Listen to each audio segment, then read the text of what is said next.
You're sitting in here for hitting and spitting at mommy, and you're gonna sit down. Oh, that voice is not good enough. Oh no. This is what I'm talking about, this voice. You're sitting in penalty box for spitting and hitting mommy, and that's not acceptable. And you're gonna sit down for 3 minutes and not get up.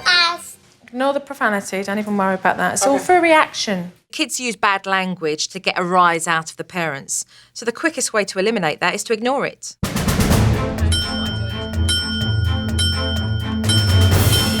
He got up from that penalty box over 25 times. I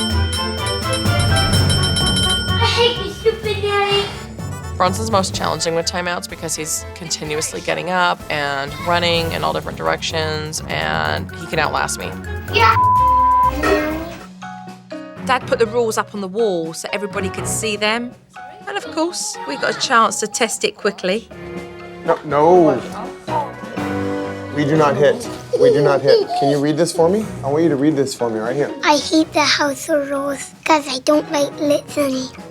What's the very first one, Pierson? Are we allowed to hit? We do not hit. It seemed like everybody was making good use of that board. So whilst Dad went off to work, I got on with the next technique. Now he just hit me, so. Correct. Okay. And you will say to him that if he wants to sit up there and watch what you're doing, he can. Okay. Or he can go and play, but you don't want the hitting. Okay. If you would like to sit on the counter next to mommy and JoJo and watch, then you can. Or you can go play Play-Doh in the other room. But Bronson had his own agenda for us. Once in a while, they'll buy lunch, but typically they bring their lunch to school. He's going through the motions with you because he wants to see what you're going to do next. Okay. You give him a warning for his behaviour. Stop spitting at mommy, or you will go into the penalty box. Right, stand up. I don't like being a wee butt. What you're going to do is to place him into the penalty box, okay? And you're going to tell him why he's there. You're then going to ignore him completely, and you're going to set the alarm for 3 minutes, okay? You're sitting in here for hitting and spitting at mommy, and you're gonna sit down. Oh, that voice is not good enough. Oh no. This is what I'm talking about, this voice. You're sitting in penalty box for spitting and hitting mommy, and that's not acceptable. And you're gonna sit down for 3 minutes and not get up. Ignore the profanity, don't even worry about that. It's all for a reaction. Kids use bad language to get a rise out of the parents. So the quickest way to eliminate that is to ignore it.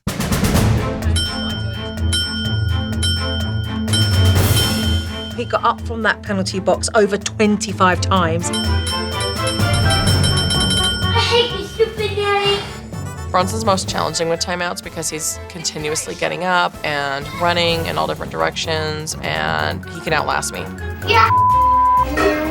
You're responding to his naughty behaviour, but you're not reacting to his outbursts of profanity. Okay. It wouldn't be the first time that I've heard children swear at me and call me every name under the sun. And I'm sure it won't be the last either.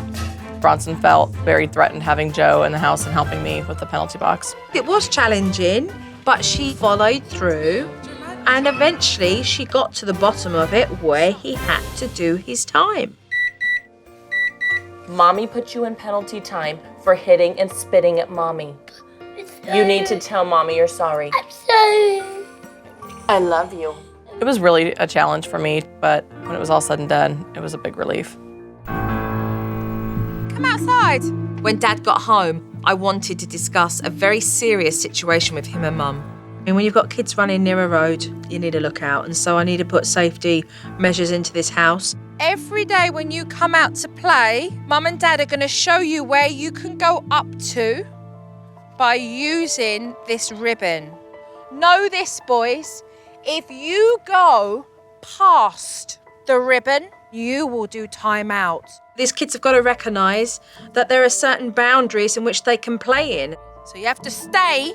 But anything beyond that is going to be unsafe for them, and it's the parents' responsibility to make sure these kids understand that.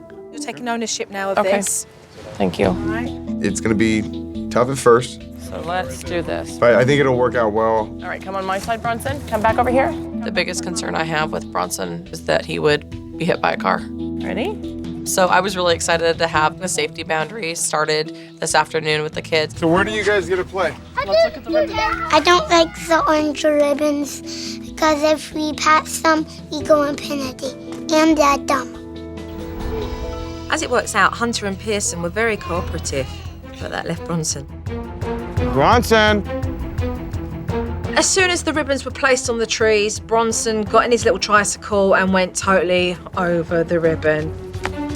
You're going to penalty because you went past that marker. I think he was a little bit shocked that he was pulled off his bike and marched into the house for a penalty box. Bronson, we just set up those markers. Bronson's going to disrespect every new thing that's put in place, but it's also quite natural for a child of his age to do that. If he gets up from the dishwasher door, because that's where the penalty box is, you'll place him back without talking to him, okay? This was the first time that I'd done a timeout with Dad, so I wanted to make sure that he got the steps right. If you are going to just see if he's still in the same space, don't look at him, but just walk past him so you can see whether he's there or not. Okay? Okay.